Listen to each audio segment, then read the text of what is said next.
এখন 3 নম্বর মন্দির দর্শন করার জন্য আসছি। এটি হলো শ্রীবাস অঙ্গন। প্রথমে আমরা বানেশ্বর মহাদেব দর্শন করলাম, দ্বিতীয়তে সোনার গৌরাঙ্গ দর্শন করেছি, আর তৃতীয় মন্দির দর্শন করার জন্য এসেছি আমরা শ্রীবাস অঙ্গন মন্দির, যোগপীঠ মহাপ্রভু পঞ্চতত্ত্বের মধ্যে যিনি শ্রীবাস, সেই শ্রীবাস অঙ্গন আমরা দর্শন করার জন্য এসেছি। জয় রাধে শ্রী রাধে। পঞ্চতত্ত্বাত্মকং কৃষ্ণ ভক্তরূপ স্বরূপকং ভক্তাবতার ভক্তামি নমামি ভক্ত শক্তিকম। শ্রী গৌরাঙ্গ নিত্যানন্দ শ্রী অদ্বৈত চন্দ্র গদাধর শিবাসাদি গৌরভক্তবৃন্দ। সুধী ভক্তবৃন্দগণ, পঞ্চতত্ত্বের মধ্যে যিনি শ্রীবাস পণ্ডিত গোস্বামী, তিনার আবির্ভাব তিথি হল জ্যৈষ্ঠ মাসের কৃষ্ণপক্ষের দশমীতে। এই বৎসরে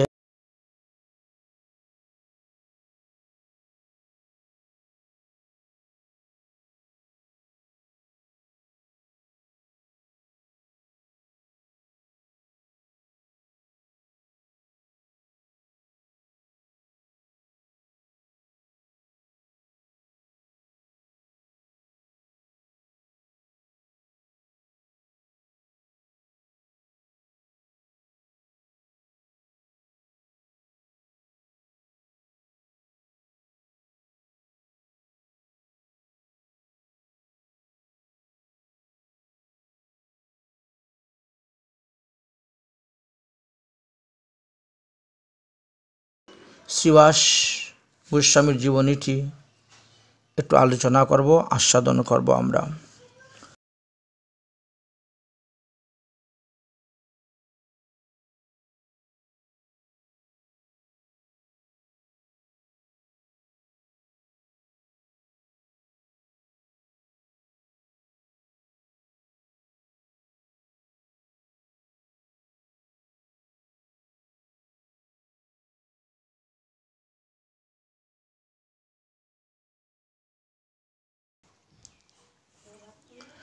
শ্রী শ্রী গৌর অবতারের বিশেষ রূপে আলোচনা করে গিয়েছেন শ্রী চৈতন্য চরিতামৃত গ্রন্থ, শ্রী চৈতন্য ভাগবত, চৈতন্য চন্দ্রোদয় নাটক, শ্রী চৈতন্য মহাকাব্য, ভক্তি রত্নাকর ইত্যাদি গ্রন্থেতে আমরা দেখতে পাই। তো ব্যাস রূপী অবতার শ্রীমদ্ বৃন্দাবন দাস ঠাকুর তিনার শ্রী চৈতন্য ভাগবতের আদিলীলার দ্বিতীয় অধ্যায় 96 এবং 97 শ্লোকেতে তিনি এইভাবে বর্ণনা করে গিয়েছেন শ্রীবাস পণ্ডিতের মহিমা। বলেন যে সেই নবদ্বীপে বৈশে পণ্ডিত শ্রীবাস, যাহার মন্দিরে হইল চৈতন্য বিলাস। সর্বকাল চারি ভাই গায় কৃষ্ণ নাম, ত্রিকাল করে হি কৃষ্ণ পূজা গঙ্গা স্নান। আমরা বিভিন্ন শাস্ত্র থেকে জানতে পেরেছি যে শ্রীবাস পণ্ডিত হলেন দেবর্ষি নারদ। শ্রীবাস হইলেন নারদ মুনিবর। তিনি গৌরলীলা সাধন করতে শ্রীবাস পণ্ডিত রূপে আবির্ভাব হয়েছেন। শ্রীবাস পণ্ডিতরা 4 ভাই ছিলেন, অর্থাৎ শ্রীবাস, শ্রীরাম, শ্রীপতি ও শ্রীনিধি, এই 4 ভাই। এরা সবাই বর্তমানে বাংলাদেশের শ্রীহট্ট জেলায় আবির্ভাব হয়েছিলেন, ওখানেই বসবাস করতেন। পরবর্তীকালে গঙ্গার তটে নবদ্বীপে এসে বাস করতে লাগলেন। আজ অবধি শ্রীবাস পণ্ডিতের পূর্বভিটা আছে। শ্রীহট্ট জেলা থেকে একটু দূরে বড়লেখার কাছাকাছি বিয়ানীবাজার নামে একটি স্থান আছে। সেই স্থানে দর্শন করা যায়। আমি গিয়েছিলাম, সেটি দর্শন করে এসেছি। সেখানে ভগবত সেবা পূজাদি চলতেছে। যাই হোক, ভাতৃ চতুষ্টয় শ্রী অদ্বৈতের সভাতে এসে সর্বদা ভাগবত কথা শ্রবণ করতেন, নাম সংকীর্তনাদি করতেন। মহাপ্রভুর পিতা জগন্নাথ মিশ্রের সঙ্গে তাদের পরম সুধার্য ভাব ছিল, প্রেম প্রীতি ছিল। সকলেই একসঙ্গে ভাগবত কথা শ্রবণ, নাম সংকীর্তন আদি করতেন। চার ভাইয়ের মধ্যে শ্রীবাস পণ্ডিত সর্ব বিষয়ে অগ্রণী। লেখাপড়ায়, শিক্ষায়, দীক্ষায়, সাধন ভজনে সব দিকেই তিনি অগ্রণী ছিলেন। তিনি কৃষ্ণ ভক্তি বলে বুঝতে পেরেছিলেন যে এই জগন্নাথ মিশ্রের গৃহেই শ্রীকৃষ্ণের অবতার হবেন। শ্রীবাস পণ্ডিতের যে পত্নী ছিল, তিনার নাম মালিনী দেবী ছিল। তিনি নিতান্ত শচীদেবীর সঙ্গেই সত্যভাব। বাংলাদেশ শ্রীহট্ট জেলা বড়লেখার কাছাকাছি এই বিয়ানীবাজারে শ্রীবাস পণ্ডিতের আদি বাড়ি ছিল। তাদের পিতৃপুরুষের নাম অনি পণ্ডিত ছিলেন। আমি আমাদের শিষ্য সহ দর্শন করতে গিয়েছিলাম। সেই বাংলাদেশের শ্রীবাস পণ্ডিতের আদি বাড়িটা আপনাদেরকে দর্শন করাচ্ছি এবং শ্রীবাস পণ্ডিতের জীবনী কথাও আপনাদেরকে শ্রবণ করাচ্ছি। আপনারা শ্রবণ করুন আর বাংলাদেশের এই আদি বাড়িটা দর্শন করুন। তারপরে নবদ্বীপের বাড়ি তো আমি প্রথমেই আপনাদেরকে দেখিয়েছি, আর এটা হলো বাংলাদেশের আদি বাড়ি তাদের, সেটাও দর্শন করুন। ভগবান শুনেন, এটা আমরা সর্বশাস্ত্রে দেখতে পেয়েছি। যার ফলে 1407 ফাল্গুনী পূর্ণিমাতে জগন্নাথ মিশ্রের গৃহকে আলোকিত করে ভগবান গৌর সুন্দর রূপে আবির্ভূত হলেন। তার এই শুভ আবির্ভাবের সঙ্গে সঙ্গে জগতের সর্ববিধ অমঙ্গল দূর হল, মঙ্গলের উদয় হল। জগৎ হরিনামে পূর্ণ হল। গ্রহণের ছলে তো হরিনাম হলই, তারপরে অদ্বৈত আচার্য প্রভু তিনিও যেমন শান্তিপুরে থেকে বুঝতে পেরেছিলেন যে এইবার আজকে শ্রীহরি অবতীর্ণ হয়েছেন, তেমনি শ্রীবাসাদি ভক্তগণও বুঝতে পেরেছিলেন। শ্রীবাস পণ্ডিতের স্ত্রী মালিনী দেবী পূর্ব হইতেই শচীমাতার পরিচর্যায় নিযুক্ত ছিলেন। শ্রীবাস পণ্ডিত ও জগন্নাথ মিশ্র তারা একে অন্যের গৃহে আসা যাওয়া, খাওয়া দাওয়া, উঠা বসা সব চলত। তাদের খুব আত্মীয়তা, ঘনিষ্ঠতা ছিল।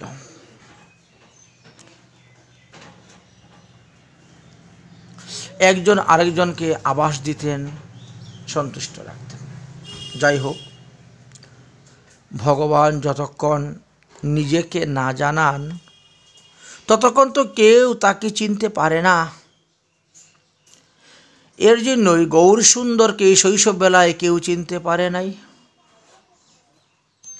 যদিও গৌর সুন্দরের শৈশবকালে অনেক অলৌকিক লীলা ভক্তগণ দেখেছেন, তথাপিও ভগবত মায়ায় ভক্তগণ বুঝতে পারেন নাই। দৈবীয়সাং গুণময়ী মম মায়া দূরত্বয়া।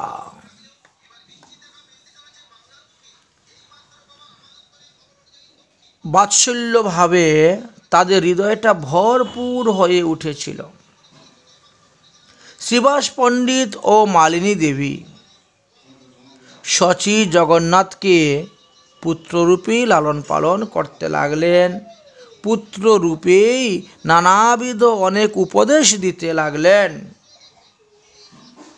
শ্রী গৌর সুন্দর সেই সমস্ত উপদেশ মাথা পেতে নিতেন। মহাপ্রভু শ্রীবাস পণ্ডিত এবং মালিনী দেবীকেও জনক জননীর ন্যায় দেখতেন, সম্মান করতেন।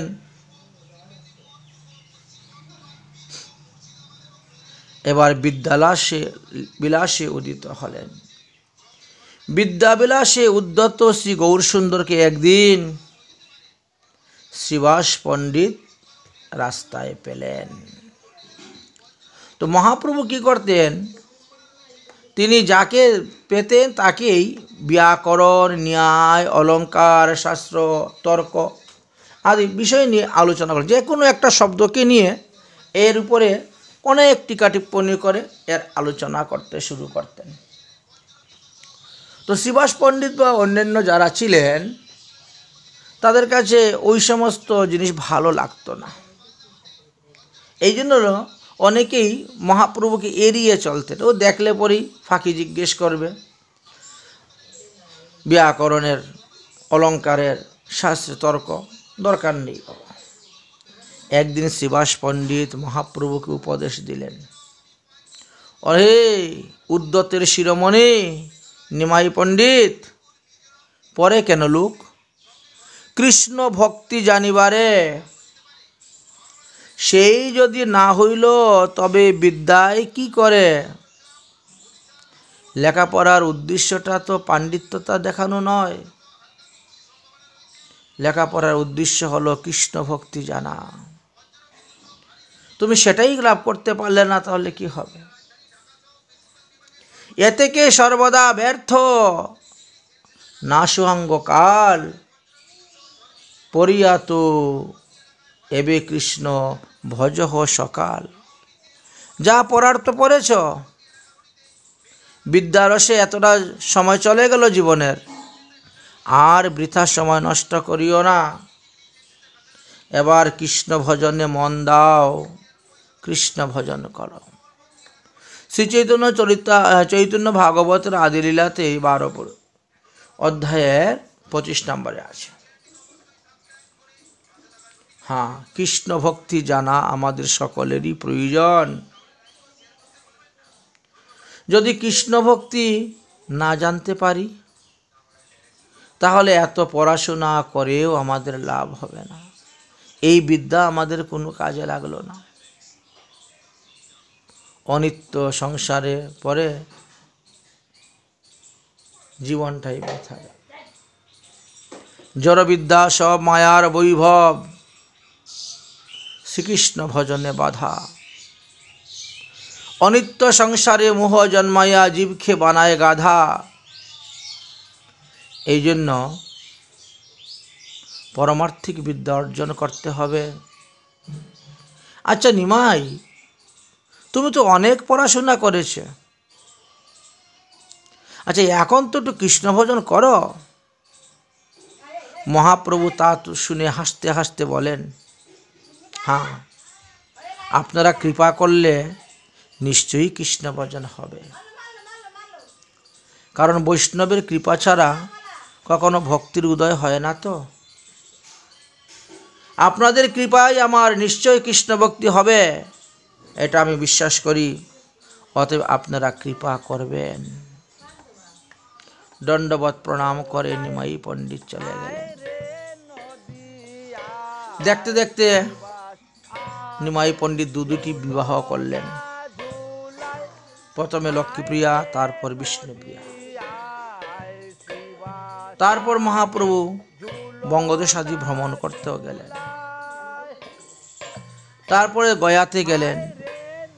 গয়াতে গিয়ে বিষ্ণু পাদপদ্মে পিতৃ উদ্দেশ্যে পিণ্ডি দান করতে গিয়ে সেখানে ঈশ্বর পুরীপাদের সঙ্গে দেখা। তিনার নিকট হইতে দীক্ষা মন্ত্র গ্রহণ করে আসলেন। তারপরে তিনি জগতে প্রেম ভক্তি প্রকাশ আরম্ভ করলেন। এইভাবে মহাপ্রভু প্রেম ভক্তি দান করলেন। একদিন মহাপ্রভু ঈশ্বর ভাবে ভাবিত হয়ে শ্রীবাস পণ্ডিতের গৃহেতে গিয়ে বসেছেন। শ্রীবাসকে বলছেন, কাহারে পুজিস করিস কাহার ধ্যান, যাহারে পুজিস তারে দেখো বিদ্যমান, অর্থাৎ মহাপ্রভু তখন ঈশ্বর আবেশে তিনি দর্শন দিলেন শ্রীবাস পণ্ডিতকে। শ্রী চৈতন্য ভাগবতের মধ্যলীলার 2য় অধ্যায়ের 258 নম্বর পয়ারেতে আছে, অহে শ্রীবাস পণ্ডিত, তুমি কার পূজা করিতেছ? তুমি যার পূজা করছো সে তো তোমার সামনে সাক্ষাৎ দাঁড়িয়েছে, একবার ভালো করে দেখো তো। মহাপ্রভুর কথা শুনে শ্রীবাস পিছন দিকে ফিরে তাকালেন, বড় বিস্মিত হয়ে গেলেন, মহাপ্রভুর চরণে পড়ে গেলেন। কারণ মহাপ্রভু তখন ওই বিষ্ণু গৃহে বিষ্ণুর আসনে বসে চতুর্ভুজ মূর্তি ধারণ করেছিলেন। শঙ্খ চক্র গদা পদ্ম চতুর্ভুজ মূর্তি ধারণ করেছিলেন।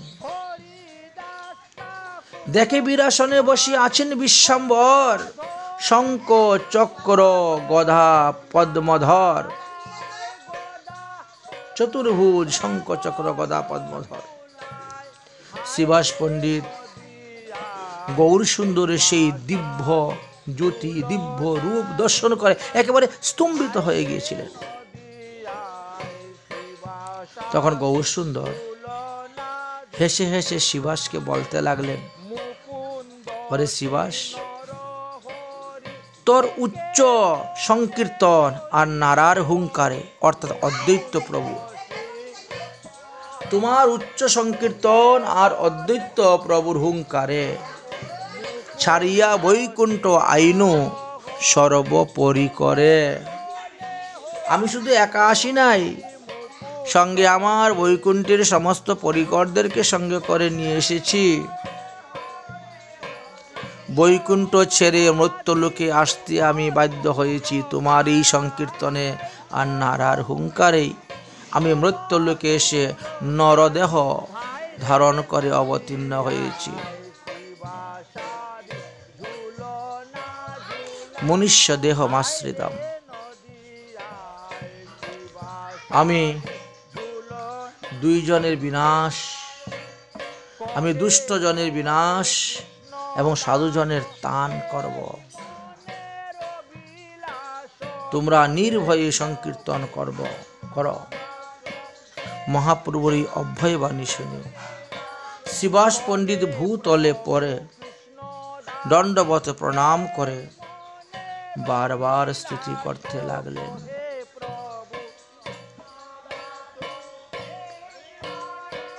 চারি বেদে যারে ঘুষে নন্দের কুমার, সেই তুমি, তোমার চরণে আমার নমস্কার। ঋক সাম যদু অথর্ব, এই 4টি বেদ নন্দন কুমার ভগবান শ্রীকৃষ্ণের কথা বর্ণন করে গিয়েছেন। তুমি সেই নন্দকুমার আজ শচীসূত হয়ে অবতীর্ণ হয়েছ। আজি মোর জন্ম কর্ম সকল সফল, আজি মোর উদয় হোক সুমঙ্গল। আজ আমার মনুষ্য জন্ম সার্থক, আমার সাধন ভজন সার্থক, যেহেতু আজকে আমি আপনার দর্শন পেলাম। আজকে আমার সেই শুভ দিন, শুভ মুহূর্ত, শুভ সময় উপস্থিত হয়েছে। আজি মোর পিতৃকুল হইল সফল, আমার পিতৃপুরুষগণ তারা আজ উদ্ধার হবে। আজি সেই বসতি ধন্য হইল, এই পৃথিবী ধন্য, আমার এই বসত বাড়ি, আমার এই বাড়ি ঘর সবকিছু ধন্য হবে। আজি মোর নয়ন ভাগ্যর নাহি সীমা, যারে দেখি তারে দেখি, যার শ্রী চরণে সেবে রমা। আহা, আমার নয়ন সফল, ভাগ্যের উদয় হয়েছে। যার চরণ স্বয়ং লক্ষ্মী দেবী সেবা করেন, সেই চরণ দর্শনের আজ সুযোগ পেলাম। শ্রীবাস এই রূপে গৌর সুন্দরকে বিবিধ ভাবে স্তুতি পাঠ করতে লাগলেন। মহাপ্রভু শ্রীবাসের প্রতি সদয় হলেন, হয়ে তার গৃহের যতজন ছিল, তার পরিবারে যতজন ছিল, সবাইকেই সেই রূপে দর্শন দিয়ে তাদেরকে কৃতার্থ করলেন, মুগ্ধ করলেন। সম্মুখে শ্রীবাস পণ্ডিতের ভাতৃ সুতা নারায়ণী দেবী ছিলেন। নারায়ণী দেবীর বয়স তখন মাত্র 4 বৎসর। কৃষ্ণ কৃষ্ণ বলে সে কাঁদতে শুরু করেছে। 4 বৎসরে সেই উন্মত্ত চরিত হা কৃষ্ণ বলিয়া কাঁদে নাহিক বিস্মিত। অঙ্গ বহি পরে ধারা পৃথিবীর তলে পরিপূর্ণ হইল স্থল নয়নের জলে। কেউ তাকে শিখায় নাই। মহাপ্রভুর এই রূপ দর্শন করে তিনি কাঁদতে শুরু করলেন। কৃষ্ণ কৃষ্ণ বলে 4 বৎসরের শিশু। নয়ন জলে পৃথিবী ভিজে গেল, তিতে গেল। বালিকা নারায়ণী কৃষ্ণ বলে কাঁদে অস্থির, কেউ তাকে সামলাতে পারছে না। সেই প্রেম ক্রন্দন দেখে শ্রীবাস পণ্ডিতের স্ত্রী, শ্রীবাস পণ্ডিতের দাস দাসীগণ সকলেই প্রেমের দ্বারা কাঁদতে শুরু করলেন। তাদেরও প্রেমাশ্রু প্রসর্জন হইতে লাগল।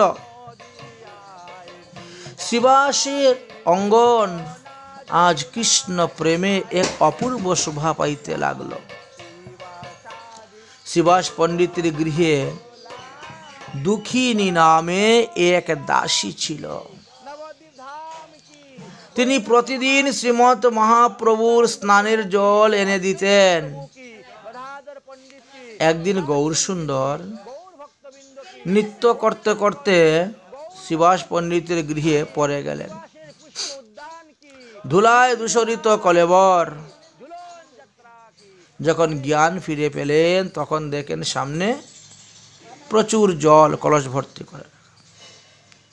গৌরসুন্দর শ্রীবাস পণ্ডিতকে জিজ্ঞাসা করলেন, পণ্ডিত এই জল কে আনে? শ্রীবাস পণ্ডিত বললেন, প্রভু আমাদের এই দুঃখী জল আনে। গৌরসুন্দর বললেন, আজ থেকে সে দুঃখী নয়, ওর নাম সুখী। আরে যারা ভগবানের সেবা করে, ভক্তের সেবা করে, তারা কখনো দুঃখী নহে, তারা সুখী। শ্রীবাস পণ্ডিতের গৃহে গৌরসুন্দর বিবিধ লীলা করেছিলেন। শাস্ত্রগ্রন্থেতে তার প্রমাণ আছে। যাই হোক, ক্রমে ক্রমে নিত্যানন্দ প্রভু আসলেন, মহাপ্রভুর সঙ্গে মিলিত হলেন। এবার মহাপ্রভু এবং নিত্যানন্দ প্রভু একসঙ্গে একত্রিত হয়ে এই সংকীর্তন বিলাস আরম্ভ করলেন। এই সংকীর্তন স্থলী হল শ্রীবাসের অঙ্গ। শ্রীম নিত্যানন্দ প্রভু শ্রীবাস অঙ্গনে অবস্থান করতে লাগলেন। মালিনী দেবীকে মা বলে সেবা করতে, আর মালিনীও নিত্যানন্দ প্রভুকে পুত্রের নিয়ে সেবা করতে লাগলেন। শ্রীম নিত্যানন্দ প্রভু যে সাক্ষাৎ বলদেব, এই যুগে তিনি অবধূতের লীলা করতেছেন। সর্বদা কৃষ্ণ প্রেমে বিভোর হয়ে থাকতেন। বেশভূষা দিকে তার কোনো নজরই থাকতো না। কখন যে দিগম্বর হয়ে ঘুরে বেড়াতেন তাও জানতে পারতেন না। একদিন শ্রী গৌরসুন্দর সাঙ্গপাঙ্গ নিয়ে সন্ধ্যাকালে শ্রীবাস পণ্ডিতের গৃহেতে নাম সংকীর্তন এবং নৃত্য আরম্ভ করতে লাগলেন। এমন সময় শ্রীবাসের একমাত্র পুত্রটি ব্যাধির কারণে হঠাৎ পরলোক গমন করল। শ্রীবাস পণ্ডিত সব বুঝতে পেরে সত্তর অন্তপুরে প্রবেশ করলেন এবং সবাইকে বললেন, খবরদার কেউ কাঁদতে পারবে না। যদি কাঁদো তাহলে আমার প্রভুর নিত্যের ব্যাঘাত ঘটবে, কীর্তনের ব্যাঘাত ঘটবে। অতএব তোমরা কেউ কাঁদবে না। সত্তরে আইলা গৃহে শ্রীবাস পণ্ডিত, দেখে পুত্র হইয়াছে পরলোকবাস। শ্রীবাস পণ্ডিত পরম গম্ভীর ভক্ত, মহাতত্ত্ব জ্ঞানী। স্ত্রীগণ রে প্রবোদিতে লাগিলা আপনি, তোমরা তো সব জানো কৃষ্ণের মহিমা। সম্ভর সম্ভর রুদন, সবে চিত্তে দেহ ক্ষমা। অন্তকালে সকৃতি শুনিলে যার নাম, অতি পাতকীয় যায় কৃষ্ণধাম। হেন প্রভু আপনে সাক্ষাৎ করে নিত্য, গুণ গায় যত তার ব্রহ্ম আদি ভৃত্য। যার নাম শুনলে পরে মানুষ উদ্ধার হয়ে যায়, সেই প্রভু আমার গৃহে নিত্য করতেছেন, কীর্তন করতেছেন। অতএব আমার পুত্রের তো উত্তম গতি, সদ্গতি, সে তো নিত্য গোলকধামে যাবে, কাঁদছ কেন তোমরা? গুণ গায় যত তার ব্রহ্মাদি ভৃত্য। এহেন সময় যাহার হইল পরলোক, ইহাতে কি যুঝায় করিতে আছে সুখ। কোন কালে এই শিশু ভাগ্য পাই যাবে, কৃতার্থ করিয়া আপনারে মানি তবে। দেখেন কিভাবে শ্রীবাস পণ্ডিতের হৃদয়কে সংসার থেকে অনাসক্ত করেছিলেন। শ্রীবাস পণ্ডিত নারীগণকে এইভাবে অনেক তত্ত্বকথা উপদেশ করেছিলেন। তখন আর কেউ কুন্দন করলেন না, সকলে কান্দা বন্ধ করে দিলেন। সাক্ষাৎ গোলকপতি শ্রী গৌর সুন্দর আমার গৃহে ভক্ত সঙ্গে সংকীর্তন করিতেছেন, নৃত্য করিতেছেন। তোমাদের ক্রন্দনে যদি আমার প্রভুর নিত্য সুখ ভঙ্গ হয়, তাহলে আমি তৎক্ষণাৎ গঙ্গায় ঝাঁপ দিয়ে প্রাণ ত্যাগ করিব। এই কথা শুনে সবাই ভয়ে ভীত হয়ে গেলেন। রমণীগণ তখন কান্দা বন্ধ করে দিলেন। কৃষ্ণের ইচ্ছা মতেই সব ঘটায় ঘটনা, তাতে সুখ দুঃখ জ্ঞান অবিদ্যা কল্পনা। যা কিছু হচ্ছে ভগবত ইচ্ছায় হচ্ছে, তাহলেই শেষ। কিন্তু যারা অজ্ঞান অবিদ্যায় পড়ে আছে, তাদের মধ্যে কত জল্পনা, কত কল্পনা।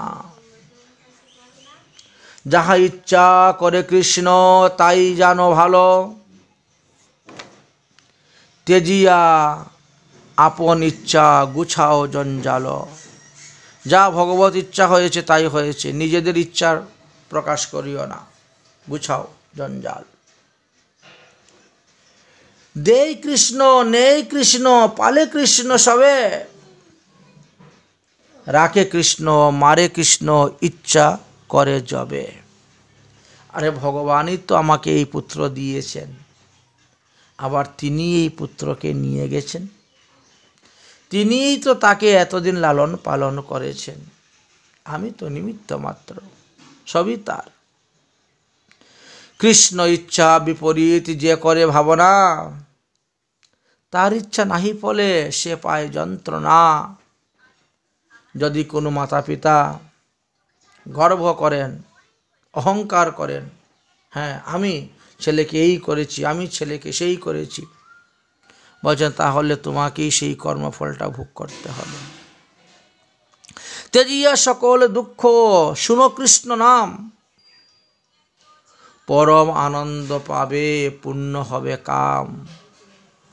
অতএব এত জল্পনা কল্পনা করার দরকার নেই।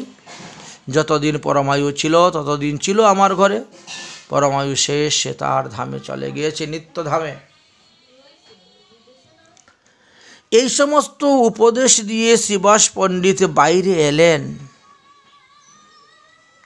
মহাপ্রভু তখনও নৃত্যগীত করতেছেন এবং মহাপ্রভুর সঙ্গে শ্রীবাস পণ্ডিত নৃত্যগীত করতে আরম্ভ করেছেন মনের আনন্দে। ভিতরে অন্দরমহরে স্ত্রীলোকেরা মৃত শিশুকে ফেলে রেখে তারাও বাইরে আসলেন, মহাপ্রভুর কীর্তন শ্রবণ করতে লাগলেন। এইরূপে মহাপ্রভু মধ্যরাত্র পর্যন্তই নাম সংকীর্তনের নিত্য কীর্তনে ব্যস্ত ছিলেন। আস্তে আস্তে ভক্তদের মধ্যে কানাকানি হতে শুরু হয়েছে। ধীরে ধীরে ধীরে ধীরে দেখা যায় বাজনার আওয়াজটাও কমে যাচ্ছে। ভক্তরা কানাকানি ঘুষাঘুষি করতে করতে তাদেরও সেই আনন্দটা ভেঙে যাচ্ছে। আগের মতো সেই নৃত্যগীত আর হচ্ছে না। সকলেই ধীরে ধীরে বসে যাচ্ছে, বিশ্রাম নিতেছে। মহাপ্রভু তখন তাদেরকে বললেন, কি ব্যাপার? প্রভু বলে, আজি মোর চিত্ত কেমন করে, কোন দুঃখ হইয়াছে শ্রীবাসের ঘরে। যদিও মহাপ্রভু অন্তর্যামী সব কিছু জানেন, তথাপিও ভক্তের মুখ থেকে শ্রবণ করলে ভগবান আরো বেশি আনন্দ পান, এই জন্য জিজ্ঞেস করতেছে। প্রভু কহে, আজি মোর চিত্ত কেমন করে, কোন দুঃখ হইয়াছে শ্রীবাসের ঘরে। শ্রীবাস পণ্ডিত তখন হাত জোর করে বলছে, প্রভু মোর কোনো দুঃখ নাই। প্রভু মোর কোন দুঃখ, যার ঘরে সুপ্রসন্ন তোমার শ্রীমুখ। যেখানে তুমি স্বয়ং আছো সেখানে কোনো অমঙ্গল, কোনো দুঃখ আসতেই পারে না। অতএব আমি কোনো দুঃখ পাই নাই, আমার কোনো দুঃখ নেই। আপনি কীর্তন করুন, নৃত্য করুন। মহাপ্রভু বলেন, তাহলে আজ সংকীর্তনে আনন্দ পাচ্ছি না কেন? নিশ্চয়ই তোমার ঘরে কোনো না কোনো অমঙ্গল ঘটেছে। শ্রীবাস পণ্ডিত তখন গললগ্ন কৃতবাসে বলতে লাগলেন, হে প্রভু, তুমি সর্বমঙ্গলময়। যেখানে তুমি বিরাজমান সেখানে কখনো কি দুঃখ আসতে পারে? তারপরে ভক্তগণ শ্রীবাস পণ্ডিতের পুত্রের মৃত্যু সংবাদটা ভগবানকে নিবেদন করে মহাপ্রভুকে বলে দিলেন। শুনিয়া গৌরাঙ্গ রায় করে হায় হায়, মরমে পাইনু ব্যথা। আহা,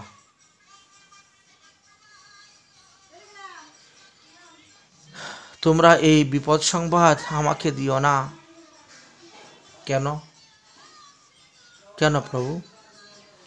শ্রীবাস পণ্ডিত বললেন, বলি শুন না তো তব রস ভঙ্গ, সহিতে না পারি আমি। এই তোমার রসভঙ্গ সইতে পারবো না বলে এই সংবাদটা আগে জানাই নাই।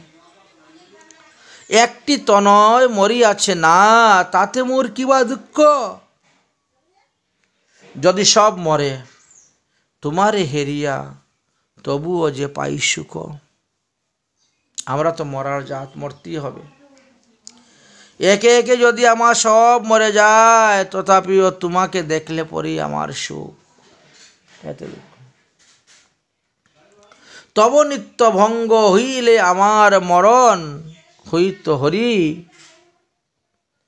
তাই কুসংবাদ না দিল তোমারে বিপদ শঙ্কা করি। মহাপ্রভু আর শ্রীবাস পণ্ডিতের মধ্যে যে কতটা অন্তরঙ্গতা ছিল, প্রেম ছিল, এই পয়ারের মাধ্যমে আমরা বুঝতে পারি। শ্রী গৌরসুন্দর শ্রীবাস পণ্ডিতের এই প্রকারে প্রগাঢ় ভক্তি নিষ্ঠা দেখে তিনি বললেন, প্রভু বলেন, হেন সঙ্গ ছাড়িব কেমনে। এত বলি মহাপ্রভু লাগিলা কান্দিতে। মহাপ্রভুর তো ইচ্ছা সবাইকে ত্যাগ করে সন্ন্যাস গ্রহণ করে যাবেন, কিন্তু এত প্রগাঢ় প্রেমের সহিত নিষ্ঠা সহিত যার ভজন করে যাচ্ছে, তাকে ছেড়ে কেমন করে যাবেন? পুত্র সুখ না মানিল যে মুহুর প্রেমে, হের সব সঙ্গ মই ছাড়িব কেমনে। এত বলি মহাপ্রভু কাঁদেন নির্ভয়, ত্যাগ বাক্য শুনি সবে চিন্তে অন্তর। মহাপ্রভুর এই বাক্য শ্রবণ করে সবাই চিন্তা করতে লাগলেন, তবে কি মহাপ্রভু আমাদেরকে ছেড়ে চলে যাবেন?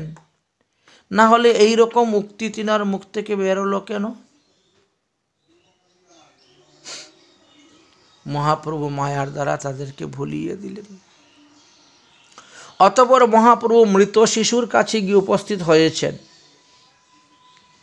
মৃত শিশুকে স্পর্শ করে বলতেছেন, হে বালক, হে বালক, উঠো উঠো।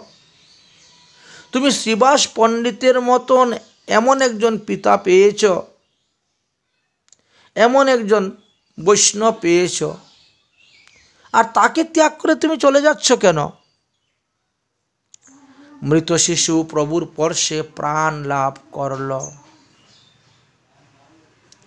উঠে বসে গেল। মহাপ্রভুকে নমস্কার করে বলতে শুরু করলো, হে প্রভু, তুমি তো হর্তা কর্তা বিধাতা, তোমার নির্বন্ধনের অন্যতা তো হতে পারে না। যতদিন আমার পরমায়ু দিয়েছিলেন, যতদিন আমার শ্রীবাস পণ্ডিতের গৃহে থাকার আদেশ ছিল, ততদিনই তো আমি এখানে থাকব, এর অন্যতা তো আমি করতে পারি না। আমার নির্বন্ধ যা আছে তাই তাই ততদিনই রইলাম। নির্বন্ধ শেষ হয়ে গেল, তাই আমিও চলে গেলাম। হে প্রভু, অনেকবার আমার জন্ম হয়েছে, অনেকবার আমার মৃত্যু হয়েছে, কিন্তু এবার মৃত্যুকালে আমি তোমার বদন দর্শন করে, তোমার মুখ থেকে হরিনাম উচ্চারণ শ্রবণ করে করে আমি সুখে চলে গিয়েছি। এই জন্মটাই আমার সার্থক জন্ম। এত বলি নীরব হইলা শিশুর কায়, এই মতন কৌতুক করেন শ্রী গৌরাঙ্গ রায়। বড় অদ্ভুত লীলা মহাপ্রভুর। শিশুপুত্র পরে আর কথা বলছে না। মহাপ্রভু বললেন, শুনলে তো তোমরা, এই শিশুর মুখে সকলেই জ্ঞান লাভ করতে পারলেন। মৃতপুত্র মুখে শুনি অপূর্ব কতন, আনন্দ সাগরে ভাসেন সর্বভক্তগণ। এটাই যে সুসিদ্ধান্ত রূপে নির্ণয় করে গিয়েছেন শাস্ত্রে। শ্রীবাস পণ্ডিত মহাপ্রভুর এইরূপ অদ্ভুত লীলা দর্শন করে সপরিপরে সকলেই মহাপ্রভুর চরণে পড়লেন আর প্রেমেতে আর্দ্র হয়ে ক্রন্দন করতে লাগলেন। মহাপ্রভু বললেন, কেঁদো না শ্রীবাস পণ্ডিত, আমি নিত্যানন্দ দুই নন্দন, তোমার চিত্তে তুমি ব্যথা কিছু না ভাবিও আর। তোমার এক পুত্র মারা গিয়েছে, আজকে থেকে আমি আর নিত্যানন্দ তোমার দুই পুত্র। তুমি এই দুইটি পুত্র পেলে, এই নিয়ে সুখে থাকো, আনন্দে থাকো, আর দুঃখ করিও না, সন্তপ্ত করিও না। আমিও নিত্যানন্দ তোমার দুই পুত্ররূপী অবস্থান করব। অতএব তুমি দুঃখ করিও না, তোমরা কেউ দুঃখ করিও না। এতে দুঃখের কি আছে? জন্মস্য হি ধ্রুবমৃতম, জন্মগ্রহণ করলে তো মরতে হবে। মহাপ্রভুর এই করুণাপূর্ণ বাণীটা শ্রবণ করে ভক্তগণ চতুর্দিকে জয় জয় ধ্বনি দিতে লাগলেন। শ্রীবাস পণ্ডিতের প্রেম সেবাতে যেমন গৌর সুন্দর নিত্যানন্দ প্রভু যেন তার কাছে ঋণী হয়ে গিয়েছিলেন। ভক্তের কাছে যে ভগবান ঋণী তার প্রমাণ সর্বশাস্ত্রী আছে। এখানেও তার একটা প্রমাণ পেয়ে গেলেন। তাই তার ঋণ শোধ করতে গিয়ে তার পুত্র তো স্বীকার করে নিলেন। যাই হোক, তারপরে শ্রীমৎ মহাপ্রভু সন্ন্যাস গ্রহণ করলেন, করে নীলাচলে চলে গেলেন। শ্রীবাস পণ্ডিত চিন্তা করলেন, তিনি সন্ন্যাস গ্রহণ করে চলে গিয়েছেন, হয়তো আর নবদ্বীপে আসবেন না। তবে হ্যাঁ, জন্মস্থানে না আসলেও গুরুদেবের শ্রীপাঠে তো তিনি আসবেনই আসবেন। এই জন্য শ্রীবাস পণ্ডিত কুমারহট্টেতে গিয়ে বাড়িঘর তৈরি করে বাস করতে লাগলেন। বর্তমানে যাকে আমরা হালি শহর বলি, ওর নাম আগে ছিল কুমারহট্ট। হালি শহর রেল স্টেশন থেকে অল্প দূরেই যাওয়া যায়। ওখানে ঈশ্বর পুরীপাদের আবির্ভাব স্থান, জন্মতিথি ভিটামাটি। তো তাহলে সন্ন্যাস গ্রহণের পর মহাপ্রভু অন্য কোথায়ও যদি যান না যান, অন্ততপক্ষে গুরুদেবের জন্মস্থানে তো তিনি আসবেনই দেখার জন্য।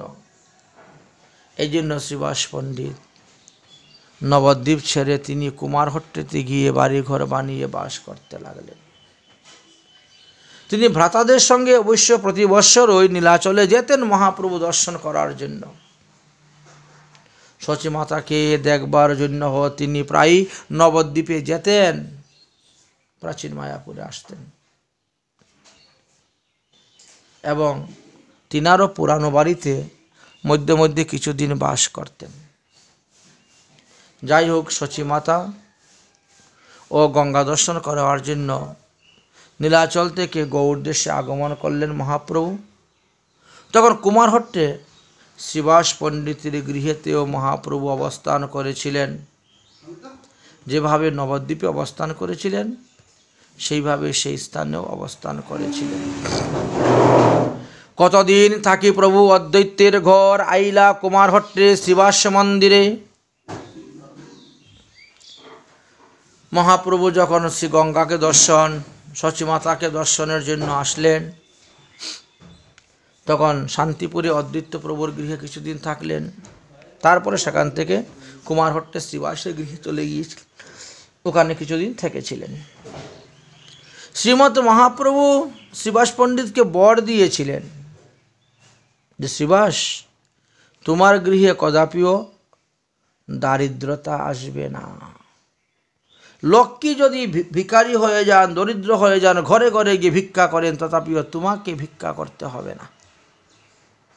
অযাচিতভাবেই তোমার গৃহে আহার এসে যাবে তোমার ঠাকুরের সেবার।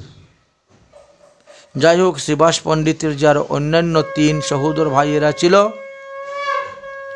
তারাও সকলে সুখেই গৌর সুন্দরের সেবা করছিলেন।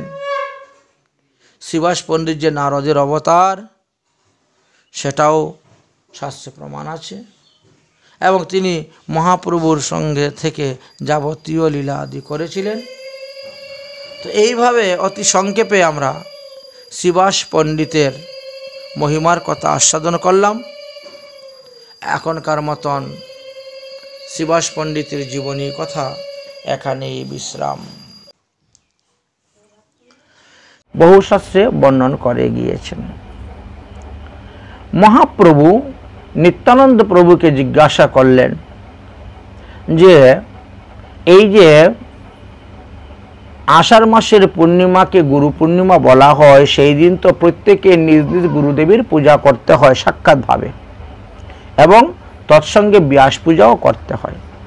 সুতরাং তুমি তোমার ব্যাস পূজা কোথায় করিবে সেটা বলো। কালী হইবে পূর্ণমাসী ব্যাসের পূজন, আপনি বুঝিয়া বলো যারে লয় মন। নিত্যানন্দ প্রভুর তো কোনো বাড়িঘর নেই, তখন তিনি অবধূত ভেষে ভ্রমণ করিতেছেন। 12 বৎসর বয়সে তিনি গৃহত্যাগ করেছেন। হ্যাঁ, আর 32 বৎসর বয়সে তিনি নবদ্বীপে এসেছেন। পুরা 20টা বৎসর শুধু তীর্থ ভ্রমণই করেছেন এবং সেখানে বেশ কিছুদিন অবস্থান করার পর এইবার ব্যাস পূজা উপলক্ষে মহাপ্রভু জিজ্ঞাসা করছেন। নিত্যানন্দ প্রভু অধিকাংশ সময়েই শ্রীবাসঙ্গনে থাকেন এবং শ্রীবাসের পত্নী মালিনী দেবীকে তিনি মা বলে সম্বোধন করেন, ডাকেন, মাতৃভাব। কখনো কখনো মহাপ্রভুর গৃহে গিয়ে অবস্থান করেন, ভোজন টোজন করেন, সেবা বিশ্রাম করেন, কখনো বা অন্যান্য ভক্তের বাড়িতেও গিয়ে থাকেন। তো এই জন্যই জিজ্ঞাসা করতেছেন আর তোমার তো অনেক জানাশোনা আছে, অনেক জায়গা আছে, অতএব এইবারের গুরু পূর্ণিমা দিবসে, আষাঢ় পূর্ণিমা দিবসে তুমি কোথায় ব্যাস পূজা করবে এটা তুমি নির্ণয় করিয়া বলো। নিত্যানন্দ জানিলেন প্রভুর ইঙ্গিত, হাতে ধরি আনিলেন শ্রীবাস পণ্ডিত। মহাপ্রভুর ইঙ্গিতটা বুঝতে পেরে শ্রীবাস পণ্ডিত কি করলেন, এই নিত্যানন্দ প্রভু শ্রীবাস পণ্ডিতকে হাতে ধরে নিয়ে এসে দেখাইলেন, দেখো আমি ইনার বাড়িতেই পুজো করব। হাসিয়া বলে নিত্যানন্দ, শুনো বিশ্বাম্বর, ব্যাস পূজা এই মোর বামনের ঘর। বামন মানে ব্রাহ্মণ, অর্থাৎ শ্রীবাস পণ্ডিতের গৃহেতেই আমার এই ব্যাস পূজা হইবে, এই বামনের ঘরে, শ্রীবাস পণ্ডিতের গৃহে। মহাপ্রভু তখন বলছেন, শ্রীবাসের পতি বলেন, প্রভু বিশ্বাম্বর, বড় ভার লাগিল যে তোমার উপর, তোমার উপরে বিরাট বড় গুরুভার পড়ে গেল, তোমার বাড়িতেই ব্যাস পূজার ব্যবস্থা করতে হইবে, পারবে তো করতে ব্যবস্থা? পণ্ডিত বলে, প্রভু কিছু নহে ভার, তোমার প্রসাদে সব ঘরেতেই আমার। মহাপ্রভু স্বয়ং ভগবান, এটা তখন প্রকাশ হয়ে গেছে, সবাই জানেন। এই জন্য শ্রীবাস পণ্ডিত বলছে, আপনি যদি কৃপা করেন তাহলে অসাধ্য কোনো কিছুই নেই। পূজা করার জন্য যে সমস্ত দ্রব্যের প্রয়োজন, এই সব কিছুই তো আমার গৃহেতেই আছে, অসুবিধা তো নেই। যা কিছু পূজা করার প্রয়োজন সব কিছুই আমার গৃহেতে আছে, তবে গ্রন্থ নাই। ব্যাস পূজা তো কোনোদিন করি নাই। গুরু পূর্ণিমাতে যে ব্যাস পূজা করতে হয় এটা আমরা জানতামও না, কোনোদিনও করি না, এটা মহাপ্রভু থেকে আসছে। এমনি সাধারণত আমরা ঘটস্থাপন, বিভিন্ন দেবদেবীর পূজা বা অধিবাস আদি যখন করি তখন যেগুলো লাগে এগুলো তো আসি ঘরে, যেমন বস্ত্র, পঞ্চশস্য, যজ্ঞ উপবিত, ঘৃত, গুয়া পান, পান সুপারি, বিবিধ যজ্ঞ যত সহ্য সবই তো বিদ্যমান, এগুলো তো সবই সব বৈষ্ণবের ঘরে থাকেই, এগুলো সব আছে, কিন্তু আসল বস্তুটা নাই। পদ্ধতি পুস্তক মাত্র মাগিয়া আনিব, কালী মহাভাগ্য ব্যাস পূজা দেখিব। এখন ব্যাস পূজা করতে গেলে যে তন্ত্র মন্ত্রের প্রয়োজন, সেই মন্ত্র কিন্তু আমার জানা নাই, অতএব সেই মন্ত্রর একখানা গ্রন্থ আমাকে কিনে আনতে হবে, একখানা পুঁথি। তারপরে আর আপনি তো স্বয়ং আসেনই, অতএব এখানে ব্যাস পূজা হবে, দেখব কিভাবে ব্যাস পূজা করিতে হয়। ব্যাস পূজা দেখব, আপনি সহস্তে করবেন। প্রীত হইয়া মহাপ্রভু শ্রীবাস পণ্ডিতের বলে, হরি হরি ধ্বনি কইল বৈষ্ণব সকলে। বাস, তাহলে হয়ে গেল, তোমার বাড়িতে ব্যাস পূজার অধিবাস দিতে হবে। মহাপ্রভু বিধান করলেন যে ব্যাস পূজার অধিবাস করব, তারপরে আমরা কীর্তন করব, ঘটস্থাপন করব, বাস ব্যাস পূজা করা হবে, ঘটেতে আহ্বান করে পূজা করা হবে। বিশ্বাম্বর বলে, শুনো শ্রীপাদ গোসাই, শুভ করো সবে পণ্ডিতের ঘরে যাই। তাহলে চলো অধিবাসের ব্যবস্থা করা হোক, কলা গাছ রোপণ করা হোক, ব্রহ্মঘট স্থাপন করা হোক, আম্র পল্লবে সাজানো হোক, পঞ্চমালায়, এইভাবে বলতে শুরু করলেন। আনন্দিত নিত্যানন্দ প্রভুর বচনে, সেই কোণে আজ্ঞা লইয়া করিলা গমনে। এটা একবার প্রথম এর পূজাটা প্রচলন হচ্ছে, তো সবার মনে আনন্দিত। সর্বগণে চলিলা ঠাকুর বিশ্বাম্বর, রাম কৃষ্ণ বেরিয়া যেন গোকুলের কিঙ্কর। যখন একসঙ্গে রওনা হয়েছেন শ্রীবাস পণ্ডিতের গৃহেতে, তখন চতুর্দিকে পূর্বে যেমন কৃষ্ণ বলরামকে বেষ্টন করে সব গোকুলবাসীগণ রওনা হতেন কোথায়, সেইভাবে প্রবিষ্ট হইলা মাত্র শ্রীবাস মন্দিরে, বড় কৃষ্ণানন্দ হইল সবার শরীরে। শ্রীবাস পণ্ডিতের গৃহে প্রবেশ করা মাত্রই সবার মনের মধ্যে এক বিরাট আনন্দ উপস্থিত হয়ে গেল। এমন কৃষ্ণানন্দ হলো যে সবাই প্রেমেতে মত্ত হয়ে গেলেন, সবাই হরিনাম সংকীর্তন করতে শুরু করলেন। এক দিব্য উন্মাদ শক্তি তাদের দেহের মধ্যে এসে প্রবেশ হয়ে গেল। বাহ্য দশা জ্ঞান যেমন তাদের মধ্যে নাই, এমন অবস্থা। কপাট পড়িল তবে প্রভুর আজ্ঞায় আপ্তগণ বিনে আর যাইতে নাহি পায়। মহাপ্রভু বললেন, আমাদের নিজের জন যারা আছে, নিজ পরিকরগণ, সবাইকে ভিতরে ঢুকাইয়া দরজা বন্ধ করে দাও, যাতে অন্য লোক এখানে আসতে না পারে। অন্য লোক আসলে পরে কি করবে? তারা উপদ্রব করবে। কারণ সেই সময়ে বৈষ্ণব ধর্মর মত পথ মানবে, পালন করবে এমন লোক কম, অবৈষ্ণবেরই বেশি। আর ওরা একজুট হয়ে যায়, একজুট হয়ে এসে বাস হানা দিবে। তো এদেরকে তো এত সহজে মানানো যাবে না, কারণ এরা তো ওই বাপ দাদা 14 পুরুষে যা করে আসছে তাই করব, অন্য কিছু মানবই না। ওরা নিজেরাও করবে না, আপনাকেও করতে দিবে না। হ্যাঁ, এই জন্য মহাপ্রভু বলছেন দরজা বন্ধ করে দাও। ওরা বলবে জীবনে কোনোদিন শুনি নাই ব্যাস পূজা, এ আবার নিমাই পণ্ডিত কি শুরু করেছে, আরম্ভ হয়ে যাবে একটা বিশৃঙ্খলা। ওরা নিজেরাও করবে না, আমাদেরকেও করতে দিবে না, দরকার নেই, দরজা বন্ধ করো। দরজা বন্ধ করে আমরা আমাদের নিজেদের মতন আমরা নিজেদের কাজ সম্পন্ন করি। আপ্তগণ বিনে আর যাইতে না পায় কেউ, অন্য কেউ এখানে ঢুকতে পারবে না। কীর্তন করিতে আজ্ঞা করিলা ঠাকুর, উঠিল কীর্তন ধ্বনি বাহ্য গেল দূর। যখন কীর্তন শুরু হয়ে গেল তখন কারোই আর বাহ্য দশা নেই। ব্যাস পূজার অধিবাস উল্লাস কীর্তন। মহাপ্রভু ব্যাস পূজার অধিবাস করেছিলেন, এটা শ্রীচৈতন্য ভাগবতের মধ্যলীলার 5ম অধ্যায়ের 20 নম্বর শ্লোকের মধ্যে পাওয়া গেল। এই জন্য আমরা নামযজ্ঞের অধিবাস বা অন্যান্য ক্ষেত্রে আমরা অধিবাস দেই। অধিবাস, অধিক বাস, অধিক গন্ধদ্রব্য দেওয়া। অধিবাস অর্থে নিমন্ত্রণও বোঝায়, দেবদেবীদেরকে আহ্বান করা হয়, সবাইকে নিমন্ত্রণ করা হয়। আচ্ছা, শুরু হলো ব্যাস পূজার অধিবাস। আমাদের অধিবাসের যে পদগুলো আছে, এই সমস্ত পদ পরে আমাদের মহাজনগণ রচনা করে গিয়েছেন, বুঝেছেন? সেইগুলাকে দর্শন করে ওইগুলা অনুসারে পদ রচনা করে গিয়েছেন।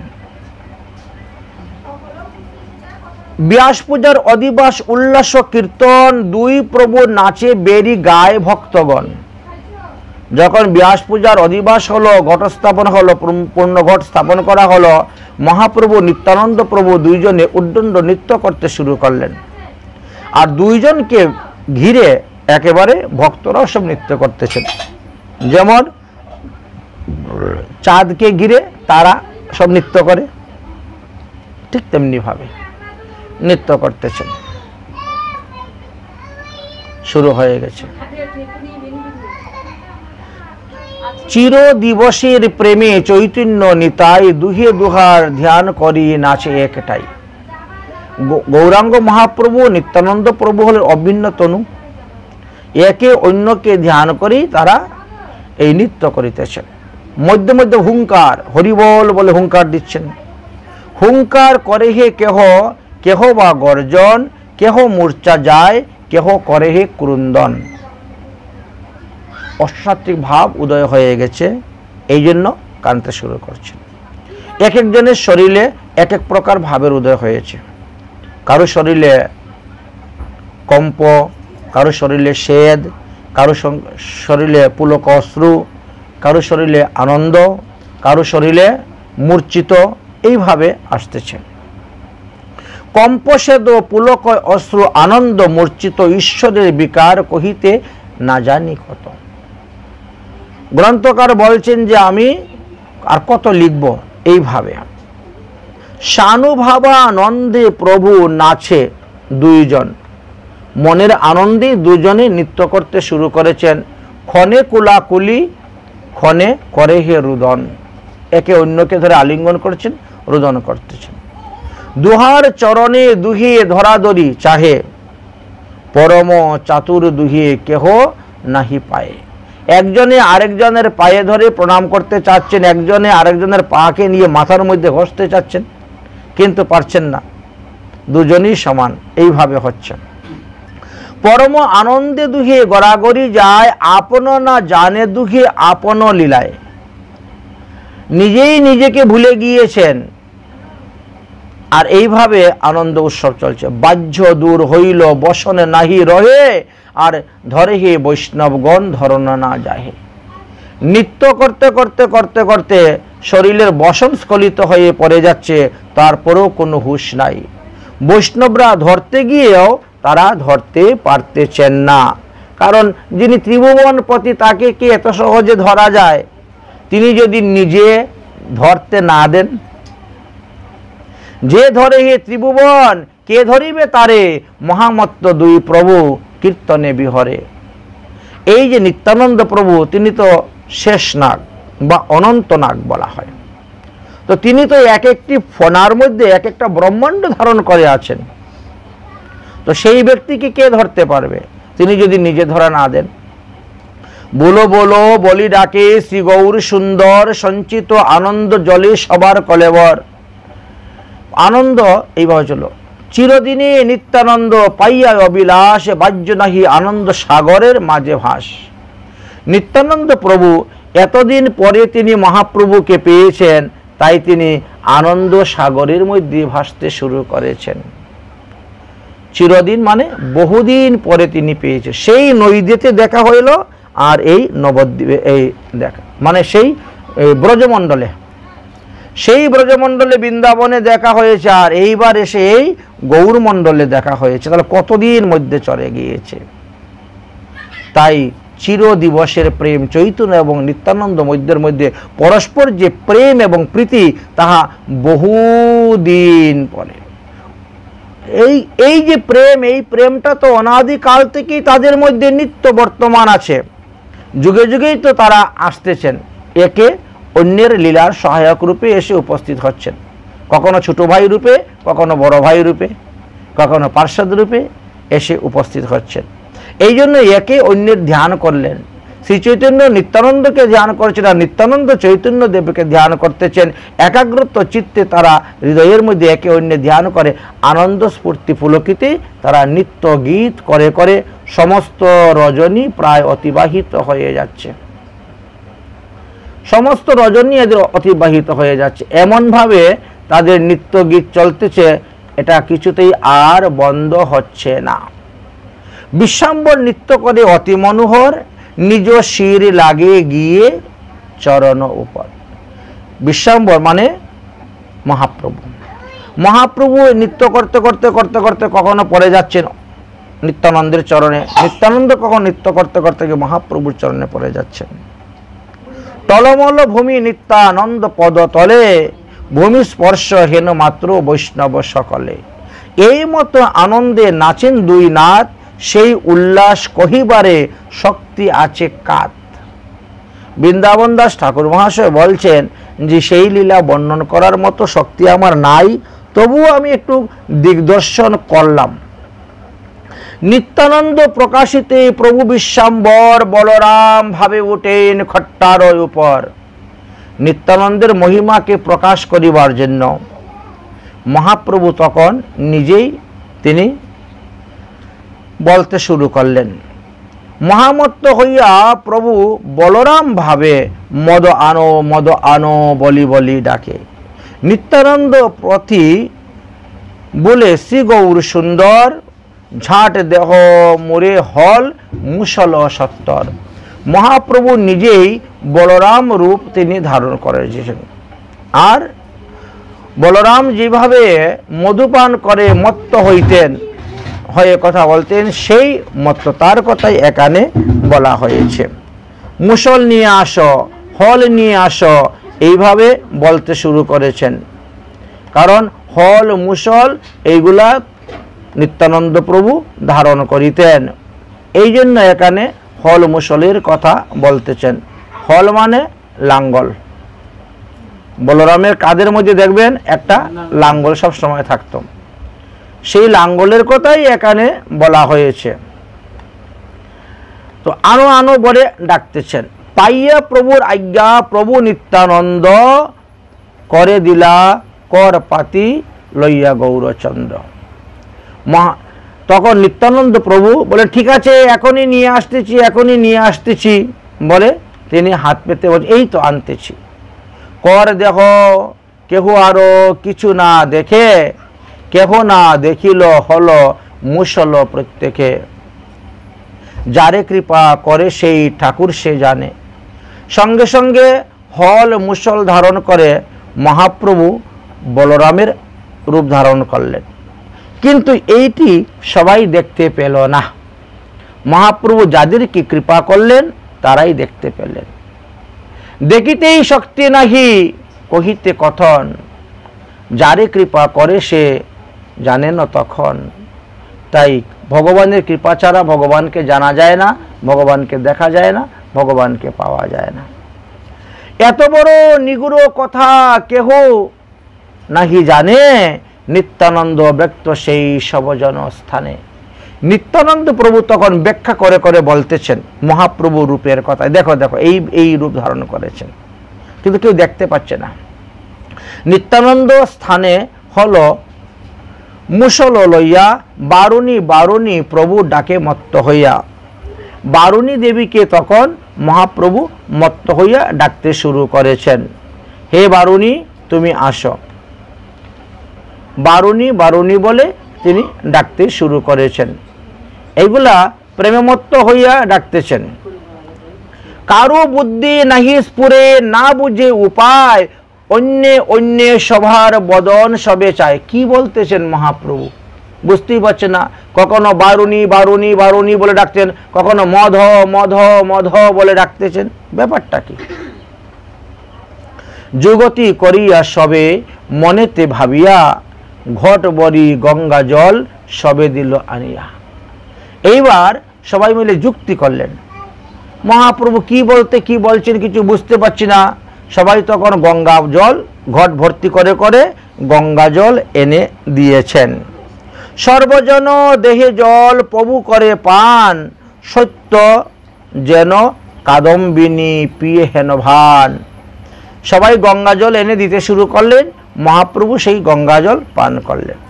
চতুর্দিকে রাম স্তুতি পরে ভক্তগণ, নারা নারা নারা প্রভু বলেন অনুক্ষণ। সবাই তখন স্তুতি করতেছেন আর মহাপ্রভু বলতেছেন আরে নারা কোথায় গেল? মানে নারা বলতে আমাদের অদ্বৈত আচার্য প্রভু। অদ্বৈত আচার্য প্রভুর হুঙ্কারে বৈকুণ্ঠে সিংহাসন নড়ে গিয়েছিল ভগবানের। এই জন্য অদ্বৈত প্রভুকে নারা বলতেন। এত বড় ব্যাস পূজার উৎসব করব, অধিবাস করব, অথচ অদ্বৈত প্রভু এখানে নাই। এই জন্য নারা নারা নারা প্রভু বলেন অনুক্ষণ। সঘনে বুলায় শির ঢুলায় নারা নারা, এরকম বলে মাথা নাড়াচ্ছেন, নারা নারা বলে ডাকতে শুরু করেছেন। বলে নারার সম্বন্ধ কেহ তো বুঝিতে না পারেন। নারা আবার কে? এতদিন তো শুনেন নাই। অদ্বৈত প্রভুর যে নাম নারা এ কথা কেউ জানতেন না। আজকে ব্যাস পূজার অধিবাস উপলক্ষে এটা প্রকাশ করতেছেন। সবে মিলে বলে প্রভু নারা নারা কোন? কে? কাকে আপনি নারা বলছেন? আমরা তো বুঝতে পারছি না। প্রভু বলে আইনুময়ী যাহার হুঙ্কারে, আমি যার হুঙ্কারে নিত্যধাম ত্যাগ করে ভূলোকে এসেছি, যার হুঙ্কারে গোলকধাম ত্যাগ করে আমি ভূলোকে এসেছি, সে হলো নারা। আর সে কে? অদ্বৈত আচার্য বলি কথা যার হয়। এইবার ব্যাখ্যা করলেন মহাপ্রভু। প্রভু বলে আইনুময়ী যাহারও হুঙ্কার, অদ্বৈত আচার্য বলি কথা হয়ে যার। সেই নারা লাগিয়া হয় এই মূর অবতার। অদ্বৈত প্রভু মহাপ্রভুকে এনেছেন। সবার আগে অদ্বৈত প্রভু এসেছেন, তারপরে নিত্যানন্দ প্রভু এসেছেন, তারপরে গিয়ে মহাপ্রভু এসেছেন। মানে টিম তো আগেই চলে এসেছে, অন্য সবাই তো সব পরিকরকে তো আগেই নিয়ে আসছে, পরে না ভগবান আসে অবতীর্ণ হন। সব পরিকরকে। আচ্ছা আচ্ছা, সেই নারা লাগিয়া মোর এই অবতার, মুহুরে আনিল নারা, বৈকুণ্ঠ থাকিয়া নিশ্চিতে রহিছে গিয়া হরিদাসকে লইয়া। আমি অবতীর্ণ হয়ে এত বড় হয়ে গেলাম, আর সেই নারা এখনো আমাকে দেখার জন্য আসলো না। ব্যাস পূজার অধিবাস হইবে আর তার কোনো খবর নেই। তিনি নিশ্চিন্ত মনে হরিদাস ঠাকুরকে নিয়ে আনন্দে বসে আছেন, হরিনাম সংকীর্তনে মত্ত আছেন, আর এখানে আসছেন না। সংকীর্তন আরম্ভে মুহুর অবতার, যবে ঘরে করিমু কীর্তন প্রচার। এই হরিনাম সংকীর্তন প্রচার করার জন্য তো আমার অবতার। প্রত্যেকটি ঘরে ঘরে আমি হরিনাম প্রচার করিব।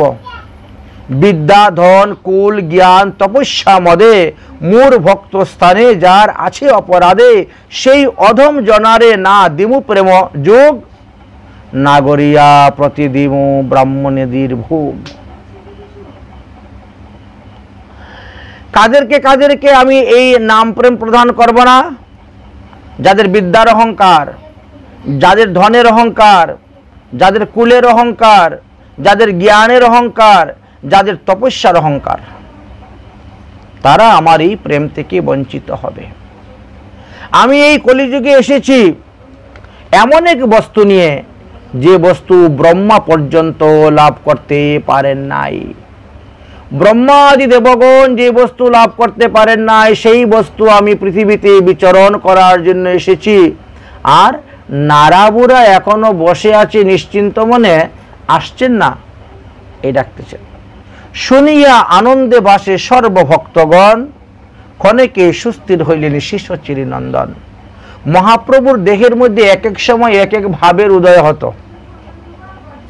কখনো তিনি স্বয়ং ঈশ্বর এইভাবে সবাইকে আদেশ দিতেন, কখনো তিনি ঈশ্বরের ভক্তের ভক্তের ভক্ত, দাসের দাসের দাস, একেবারে দৈন্য হয়ে যেতেন। কখনো রাধা ভাব, কখনো গোপী ভাব, এইভাবে এক এক সময় এক এক ভাবের উদয় হতো। আর সেইভাবেই তিনি কথা বলতেন। তিনি অন্তরঙ্গ ভক্তগণ সেটাকে অনুভব করে বুঝে সেইভাবেই তারা চলতেন, কাজ করতেন। কি চাঞ্চল্য করিলাম প্রভু জিজ্ঞাসে, ভক্ত সবে বলে কিছু উপায়াদিকে নহে। সবারে কহেন প্রভু প্রেম আলিঙ্গন, অপরাধ মোর না লইবা সর্বক্ষণ। আহারে, আমি কি হইতে কি বলে ফেললাম। এখন সাধারণ অবস্থা চলে এসেছেন, এখন আর সেই ঈশ্বর আবেশ নেই। আরে, আমি তোমাদেরকে কি বলতে কি বলে ফেলেছি, আমি যে কি বলেছি সেটা আমিই জানি না, কি করেছি আমিই বুঝতে পারি নাই। দেখো বৈষ্ণবগণ, যদি তোমাদের চরণে কোনো অপরাধ হয়ে থাকে আমাকে ক্ষমা করো। পট করে আবার ক্ষমা ভিক্ষা চেয়ে নিচ্ছেন। হাসে সর্বভক্তগণ প্রভুর কথায়, নিত্যানন্দ মহাপ্রভু তো গড়াগড়ি যায়। সব ভক্তগণ হাসতেছেন মহাপ্রভুর দেখে, আর নিত্যানন্দ প্রভুর ভাব এখনো শান্ত হয় নাই, তিনি গড়াগড়ি যাচ্ছেন। সম্বরণ নহি নিত্যানন্দের আবেশ, প্রেমরসে বহিল হইয়া প্রভুর ভেষ। ক্ষণে হাসে ক্ষণে কান্দে ক্ষণে দিগম্বর, বাল্যভাবে পূর্ণ হইল সর্বকলেবর। যদিও তিনার বয়স প্রায় 33-34 বছর হয়ে গেছে, কিন্তু স্বভাবটা একেবারে বালকের মতো। তখনও তিনি মালিনী দেবীর স্তনদুগ্ধ পান করতেন। শ্রীবাস পণ্ডিতের স্ত্রী তখন বয়স কত, না 60-70 বছর। সেই বয়সেও ওই নিত্যানন্দকে দেখলে পরেই তিনার স্তন থেকে দুগ্ধ স্খলিত হইত।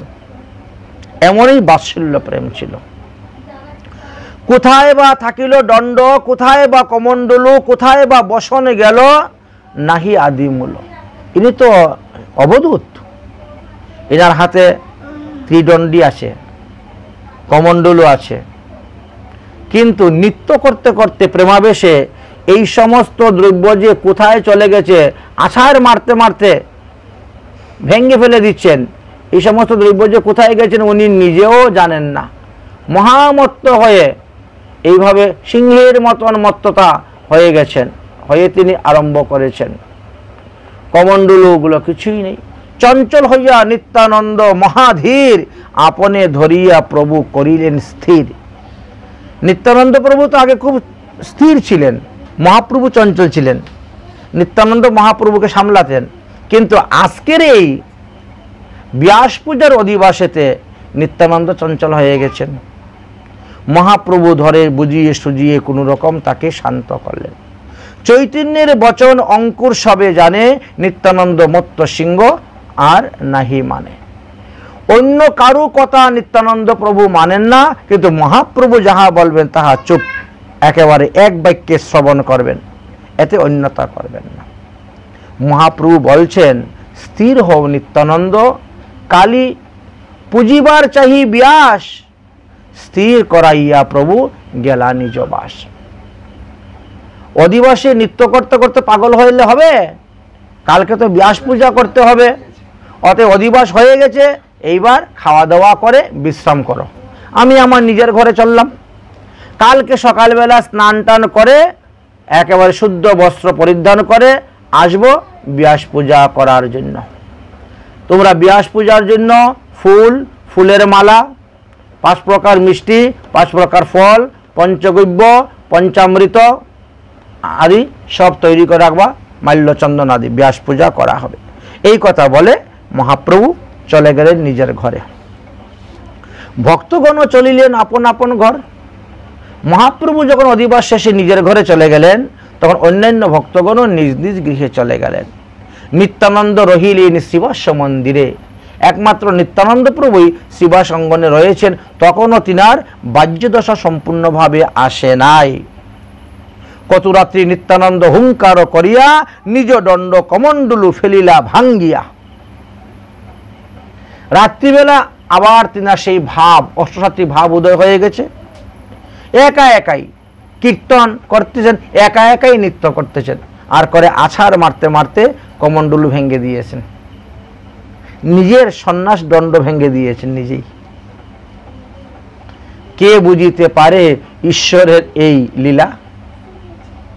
তার লীলার তো দোষ দেখলে হবে না। কে বুঝিতে পারে ঈশ্বরের চরিত্র অখণ্ড? কেন ভাঙ্গিলেন নিজের কমণ্ডলু দণ্ড? এটা তো ভাঙ্গা উচিত নয়, এটা ভাঙতে নাই।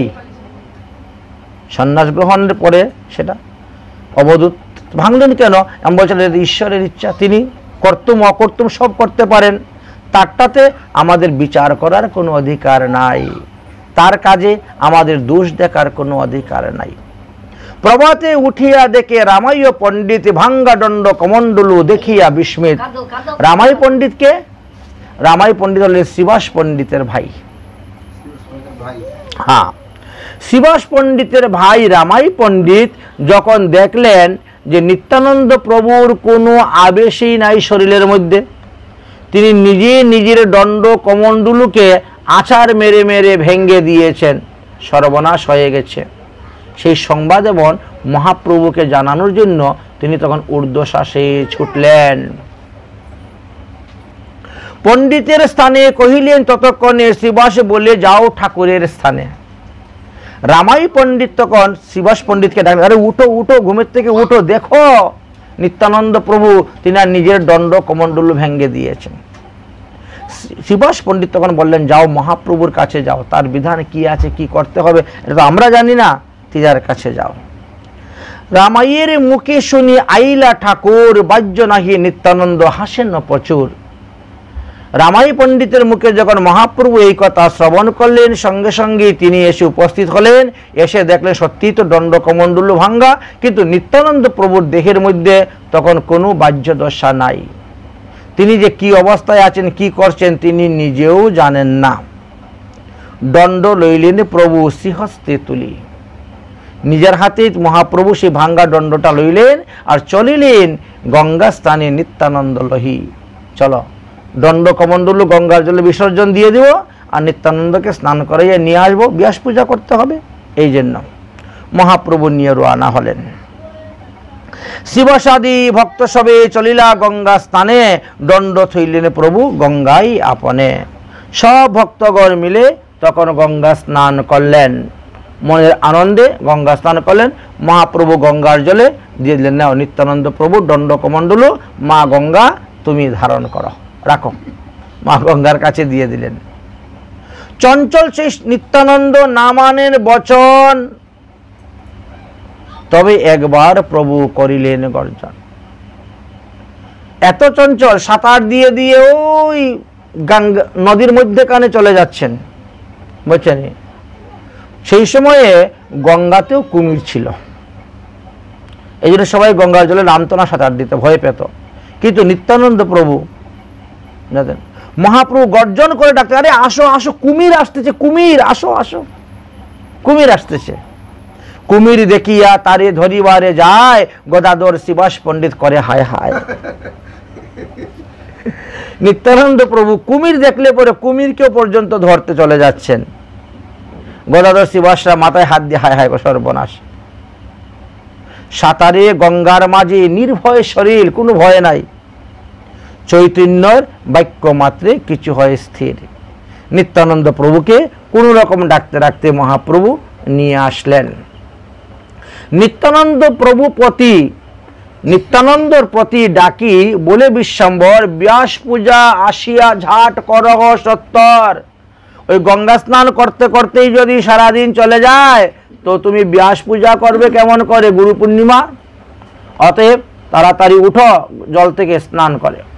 শুনিয়া প্রভুর বাক্য উঠিলা তখন গঙ্গা স্নান থেকে, স্নান করি গৃহে আইলেন প্রভুর সন। আসিয়া পোশাক পরিধান করলেন।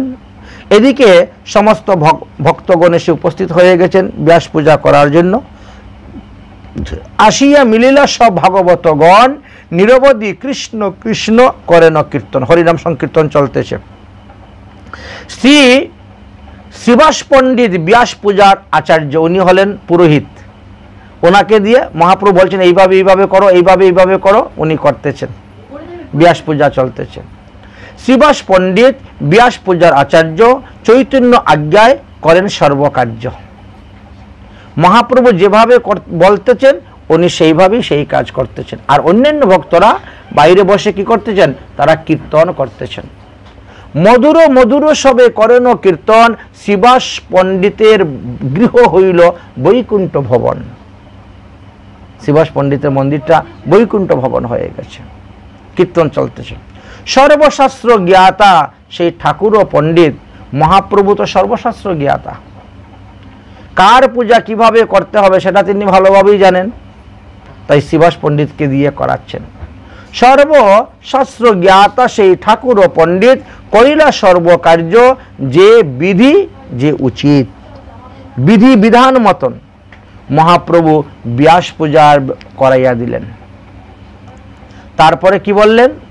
দিব্য গন্ধ সহিত সুন্দর বনমালা নিত্যানন্দের হাতে দিয়ে কহিতে লাগিলা, এইবার একজন একজন করে যাও, সবাই গিয়ে ব্যাস পূজা করো। সবাই ফুল, তুলসী, চন্দন, ফুলের মালা নিয়ে যাও, নিয়ে গিয়ে ব্যাসদেবকে চন্দন দাও, ফুল তুলসী দাও, ফুলের মালা দিয়ে তাদেরকে পূজা করো। আচ্ছা ঠিক আছে।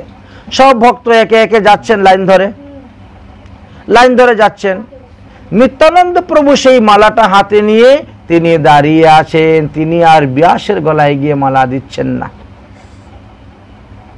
দাঁড়িয়ে আছেন।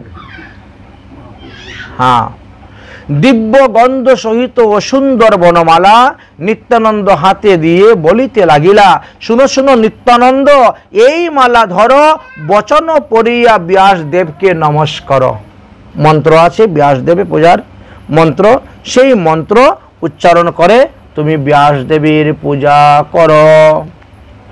এই ব্যাস পূজা শ্রীমদ্ ভাগবত মহাপুরাণের প্রথম খণ্ডেতে আছে। গোরখপুর গীতাপেশের যে আছে, ওর প্রথমেই দেখবেন ব্যাস পূজার সমস্ত মন্ত্র দেওয়া আছে। ব্যাস পূজা, সুখদেব পূজা, এসব মন্ত্র দেওয়া আছে না, ওখানের মন্ত্র দেখে দেখেই আপনি ব্যাস পূজা করতে পারবেন। ওখানে ব্যাসের ছবিও দেওয়া আছে। গোরখপুর গীতাপেশের যে শ্রীমদ্ ভাগবত মহাপুরাণ, তার প্রথম খণ্ডের মধ্যে ব্যাসের ছবিও পেয়ে যাবেন, ব্যাস পূজার সমস্ত বিধি মন্ত্র সব পেয়ে যাবেন। মহাপ্রভু বলছেন, শুনো শুনো নিত্যানন্দ, এই মালা ধরো, বচন পড়িয়া ব্যাসদেবকে নমস্কার। মন্ত্র বলে ব্যাসদেবকে নমস্কার। শাস্ত্রবিধি আছে মালা আপনে সে দিবা, ব্যাস তুষ্ট হইলে সর্ব অভীষ্ট পাইবা। শাস্ত্রে বলছেন ব্যাসদেব হলেন আমাদের চৈতা গুরু। তিনার কৃপা হলে পরে আমাদের হৃদয়ের মধ্যে সর্বশাস্ত্রের সুসিদ্ধান্ত প্রকট হয়ে যাবে তিনার কৃপাতে, এবং সেগুলো মনে থাকবে। এই জন্যই ব্যাস পূজা করতে হবে। অতএব যাও, তুমি ব্যাস পূজা করার জন্য যাও। যত শুনে নিত্যানন্দ কহে অয় অয়, কিসের বচন পাঠ প্রভুদ না লয়। ঠিক আছে ঠিক আছে, করছি, দিচ্ছি, যাচ্ছি, কিন্তু যাচ্ছেন না, বুঝেছেন? মনে মনে চিন্তা করছেন সাক্ষাৎ ভগবান থাকতে আমি আবার ওখানে মূর্তিতে পূজা করতে যাব কেন? ব্যাস, বুঝেছেন? এই জন্য কিসের বচন পাঠ প্রবোধ না লয়, মনের মধ্যে চিন্তা করে পাচ্ছেন না। কিবা বলে ধীরে ধীরে বুঝানো না যায়, মালা হাতে করিয়া পুনর চতুর্দিকে চায়। একা একা মন্ত্র পাঠ করতেছেন, কিন্তু কি মন্ত্র যে পাঠ করতেছেন সেটা কেউ বুঝতে পারে, শুনতে পাচ্ছে মন্ত্র পাঠ হচ্ছে, কিন্তু মন্ত্রের উচ্চারণের অক্ষরগুলা বোঝা যাচ্ছে না। তিনি কি মন্ত্র যে পাঠ করতেছেন সেটা বোঝা যাচ্ছে না। ভক্তরা সব দাঁড়িয়ে আছেন, কারণ ইনি পূজা করলে পরে পূজা সমাপ্ত হবে। সবার পূজা করা হয়ে গেছে, নিত্যানন্দের পূজা এখনো বাকি রয়েছে। চতুর্দিকে চাচ্ছে, কেন চাচ্ছে? দেখতেছে মহাপ্রভু কোথায়, মহাপ্রভু গলায় মালা দেওয়ার জন্য। প্রভুরে ডাকিয়া বলেন শ্রীবাস উদার, না পুজে ব্যাস দেখো শ্রীপাদ তোমার। দেখো দেখো বিশ্বাম্বর, সবার ব্যাস পূজা হয়ে গেল, কিন্তু তোমার শ্রীপাদ, তোমার নিত্যানন্দ এখনো ব্যাস পূজা করতেছে না। তুমি যাও, তুমি না গেলে হবে না। হ্যাঁ, তোমার কথাই সে বুঝে মানে পালন করে, এছাড়া হবে না। মহাপ্রভু ধাইয়া গেলেন ওনার কাছে। শ্রীবাসের বাক্য শুনি প্রভু বিশ্বাম্বর, ধাইয়া সম্মুখে প্রভু আইলা সত্তর। কি ব্যাপার, তুমি এখনো দাঁড়িয়ে আছো? তুমি মালা না দিলে তো পূজা সমাপ্ত হইবে না, আর পূজা সমাপ্ত না হইলে আমরা আরতি করব কেমন করে, ভোগ লাগাইব কেমন করে, প্রসাদ পাবো কেমন করে, বলতেছেন। প্রভু বলে নিত্যানন্দ শুনহ বচন, মালা দিয়া ঝাট করো ব্যাস পূজন। ঝাট মানে তাড়াতাড়ি, তুমি মালা দিয়ে তাড়াতাড়ি ব্যাসদেবের পূজাটা শেষ করে নাও। দেখিয়া নিত্যানন্দ প্রভু বিশ্বাম্বর, মালা তুলিয়া দিলেন তখন মহাপ্রভুর মস্তক উপর। বাস, মহাপ্রভু গেলেন বলার জন্য, আর সঙ্গে সঙ্গে মহাপ্রভুর গলার মধ্যেই মালা দিয়ে দিলেন। মালা দিয়ে আমার ব্যাস পূজা হয়ে গেছে, আমার ব্যাস পূজা হয়ে গেছে বলে তিনি নাচতে শুরু করে দিয়েছেন। নাচতে শুরু করে দিয়েছেন, আমার ব্যাস পূজা হয়ে গেছে। চাচর চিকুরে মালা শুভে অতি ভাল, সরভুজ বিশ্বাম্বর হইলা তৎকাল। মহাপ্রভু লম্বা লম্বা চুল, চাচুর চুল, আর তার মধ্যে মালাটা পড়েছে, দেখতে খুব ভালো লাগতেছে। মহাপ্রভু তখন তাদেরকে কৃপা করার জন্য সরভুজ রূপ ধারণ করলেন। সরভুজ মানে 6 হস্ত মহাপ্রভু হয়ে গেলেন। শঙ্খ চক্র গদা পদ্ম শ্রীহল মুসল দেখিয়া বিস্মিত হইল নিতাই বিভল। বা, বিস্মিত হয়ে গেলেন। সরভুজ দেখি মূর্ছা পাইল নিতাই, পড়িলা ভূমি তলে প্রাণ মাত্র নাই। যেমন দেহের মধ্যে প্রাণ চলে গেছে, ফাঁস করে পড়ে গেছে মূর্ছিত হয়ে। ভয় পাইয়া সব বৈষ্ণবের গণ, রক্ষ কৃষ্ণ করেন স্মরণ। হে কৃষ্ণ, তুমি রক্ষা করো, কারণ তোমারই তো অভিন্ন তনু। মহাপ্রভুর অভিন্ন তনু নিত্যানন্দ, শ্রীকৃষ্ণের অভিন্ন তনু বলরাম। এই জন্য রক্ষ কৃষ্ণ সবাই বলতে শুরু করেছেন। হুঙ্কার করেন জগন্নাথের নন্দন, অর্থাৎ মহাপ্রভুর কথা, জগন্নাথ মিশ্রের পুত্র। হুঙ্কার করেন জগন্নাথের নন্দন, কক্ষে তালিয়ে দেন ঘন বিশাল গর্জন। গর্জন করতে শুরু করেছেন। এতে কি হলো? মূর্ছা ভঙ্গ হয়ে গেল। মূর্ছা গেল নিত্যানন্দ সরভুজ দেখিয়া, আপনে চৈতন্য তুলে গায়ে হাত দিয়ে, উঠো উঠো নিত্যানন্দ, উঠো শ্রীপাদ, উঠো উঠো নিত্যানন্দ, স্থির কর চিত্ত, সংকীর্তন শুনো এবে তোমার সমুচিত। এখানে বসে কীর্তন শ্রবণ করো। যে কীর্তনের নিমিত্ত করিলাম অবতার, যে তোমার সিদ্ধ হইল কিবা চাহ আর। আমার সরবুজ দর্শন করে তো তোমার মনোবাসনা পূর্ণ হয়ে গেছে। যদি আর কোনো কিছু তোমার কাছে থাকে বাসনা, তাহলে তুমি আমার কাছে চাও। তোমার সেই প্রেমভক্তি, তুমি প্রেমময়, বিনে তুমি দিলে কারু ভক্তি নাহি হয়। দেখো, তুমি যদি জগতে প্রেম ভক্তি প্রদান না করো, তাহলে জগৎবাসীরা এই প্রেম ভক্তি লাভ করতে পারবে না। অতএব এইবার আমরা এই হরিনাম প্রেম বিতরণ করতে আমরা বেরিয়ে যাব। আপনার সম্বরী উঠো নিজ জন চাহ। দেখো, এরা সবই আমাদের পরিকর, পূর্বপুরুষ সমস্ত যে অবতার নিয়েছি সেই অবতারে এদেরকে নিয়ে এসেছি। এরা নিজজন, এরা আমাদের অনুগত জন। দেখো নিত্যানন্দ, এই সব তোমার অনুগত, এই সব তোমার লোক। তাদের প্রতি দৃষ্টিপাত করো, করে তুমি নিজের সম্পদ প্রেম ভক্তি দান করো। এই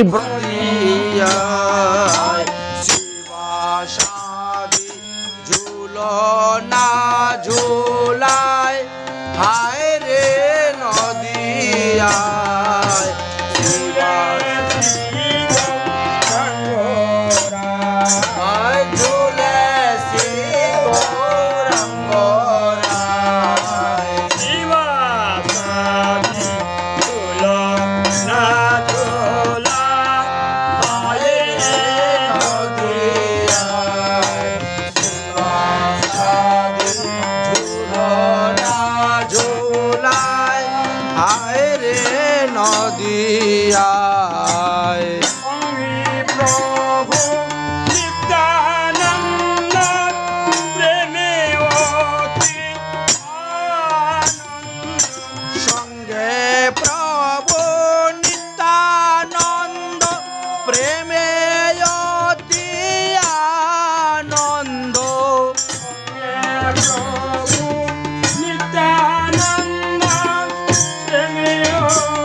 দিয়া